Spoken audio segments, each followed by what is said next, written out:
everyone on Senate Bill 204, anyone else in the north, we don't have signed in. That's who we have signed in the south. Any additional questions or comments, committee?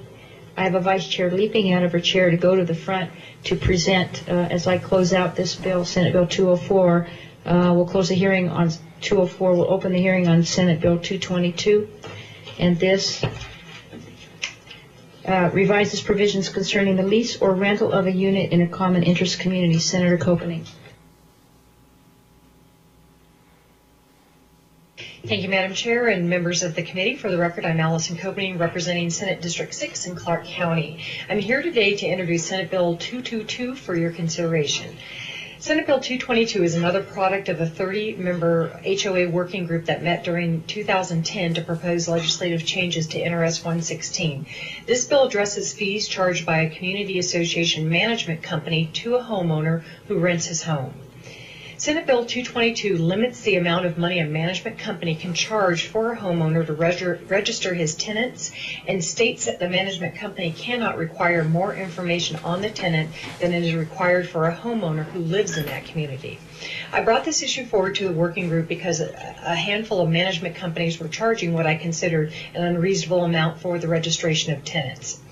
These lease registration fees are little more than profit centers for some of these management companies. I do want to emphasize that this charge is being assessed by a very small group of management companies, and those companies that served on my working group do not charge for homeowners to register their tenants. You have before you an example of a brochure and other materials from a management company that has a lease registration program in place. I have omitted the name of the company because our intent as legislators is not to vilify businesses, but rather to arrive at reasonable legislation for the good of the public. Not only did the material supplied have a heavy sales pitch to it, but it also has an element of threat to indicating that if a homeowner does not comply, he could be fined. Right away, this told me that the fee probably was not sitting well with homeowners that were forced to pay it, and I wondered how the bylaws of an association could legally carve out a certain class of homeowners to pay a fee while other homeowners were exempt.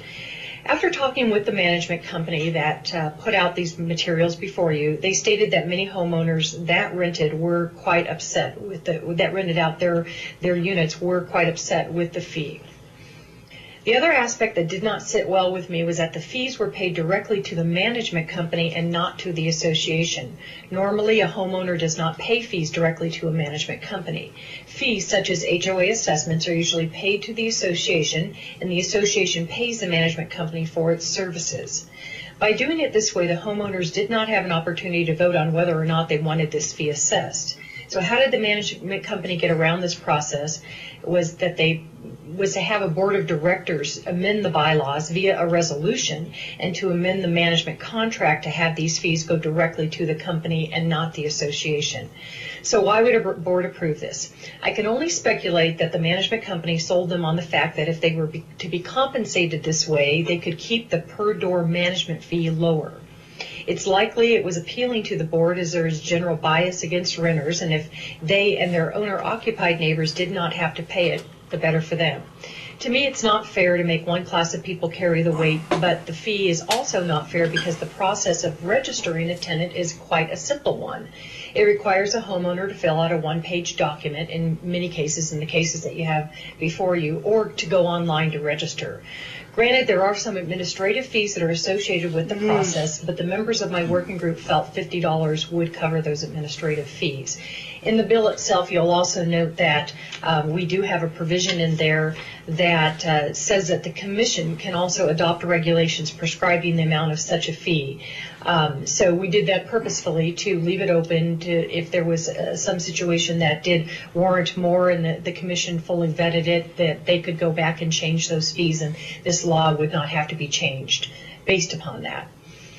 I did meet with a particular management company about a year and a half ago to ask for an explanation for the high fees, and the head of the company presented his argument to me, stating a number of administrative functions that he believed were justified by the fee. About a year later, he reported to me that the company had revisited, or rather had revised their tenant registration process and had dropped their fees from $134 to $60.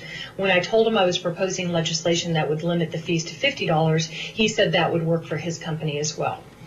So the second aspect of the bill provides that a management company cannot require more information on a tenant than they require from an owner-occupied homeowner. In other words, if you do not require a homeowner to report the ages of his children to the management company, you cannot ask this information of a tenant. The one area that was overlooked in the bill was addressing how to handle the annual renewal fee that is charged by a management company and what to charge when a tenant leaves and a new tenant moves in. On the annual renewal fee, the working group thought this should be omitted if the tenant information doesn't change. I'll offer an amendment to specify this in the bill. And regarding when a new tenant moves in, the intent was that the management company could charge the $50 fee when an occupant changes, but not if simple information changes, such as the model of the car that he drives. I'll also offer an amendment to address this. So in summary, the bill is designed to eliminate the discrimination against renters and reel in fees that are considered to be little more than a profit center for a handful of management companies, bearing in mind that most management companies charge nothing to register a tenant. Thank you, and I'd be happy to entertain any questions.